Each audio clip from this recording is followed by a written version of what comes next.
Pushrod or Pullrod, two crucial yet distinct systems that play a pivotal role in the performance of Formula One cars. Yep, we're talking pushrod versus pullrod. What's the difference? Which one is better?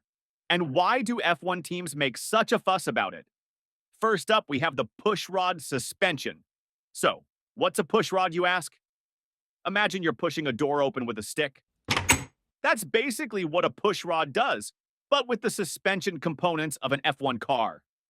In a pushrod setup, the rod is connected to the wheel hub and the other end to the rocker arm at the top. When the wheel hits a bump, the rod pushes up, moving the rocker arm, which then compresses the spring and damper vertically. One of the biggest advantages of the pushrod suspension is its accessibility.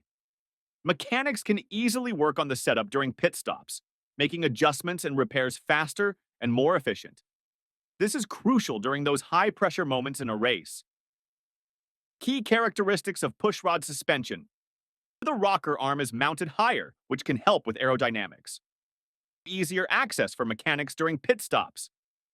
Historically more common in the front suspension of F1 cars, pushrod suspensions are praised for their simplicity and ease of maintenance. But what about the cons? Well, they can be a bit heavier and might not be as aerodynamically efficient in some designs.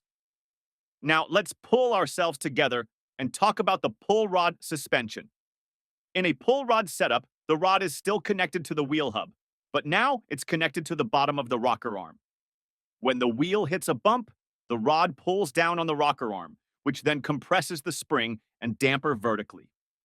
Pullrod suspensions can provide a better aerodynamic profile, especially at the rear.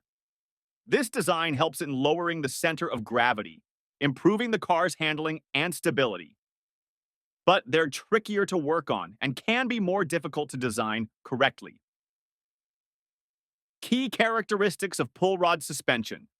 Lower center of gravity, which can improve handling. Can be more aerodynamically efficient, particularly at the rear of the car. Typically harder to access, making it more challenging for mechanics. Different tracks can also influence the choice of suspension. For instance, tracks with more high-speed corners might benefit from the aerodynamic advantages of a pullrod suspension, while tracks requiring more mechanical grip and easier adjustments might favor a pushrod setup.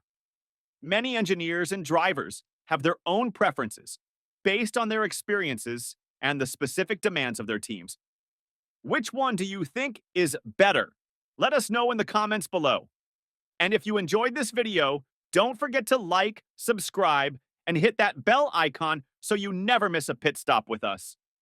Until next time, keep those engines running and your suspension in check. Catch you later.